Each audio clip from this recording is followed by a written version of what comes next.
महाराष्ट्र के वजीर दाखिला अनिल देशमुख ने मुंबई के साबिक पुलिस कमिश्नर परमबीर सिंह की तरफ से इल्जाम आयद करने के बाद पहली बार वजीर आला उद्धव ठाकरे से मुलाकात की।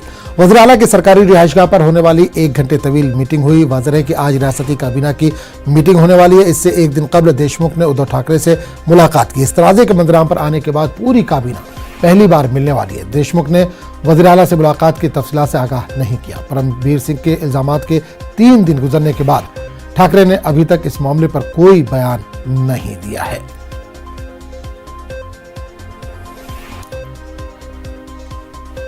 तो महाराष्ट्र की सियासत में काफ़ी हलचल इस वक्त देखी जा रही है। महाराष्ट्र की सियासत इन दिनों दिल्ली में भी इसकी सरगर्मियां खूब दिखाई दे रही है। महाराष्ट्र के वज़ीर दाखिला अनिल देशमुख ने मुंबई के साबिक पुलिस कमिश्नर परमबीर सिंह की तरफ से इल्जामात आयद करने के बाद पहली बार वज़ीर आला उद्धव ठाकरे से कल मुलाकात की है।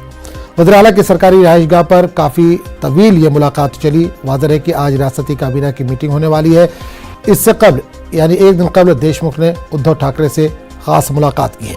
इस तनाज़े के मंजर आम पर आने के बाद पूरी काबीना पहली बार मिलने वाली है। देशमुख ने वज़ीर आला से मुलाकात की तफसीलात से मीडिया को आगाह नहीं किया। परमबीर सिंह के इल्जामात के 3 दिन गुजरने के बाद ठाकरे ने अभी तक इस मामले पर कोई बयान भी नहीं दिया है।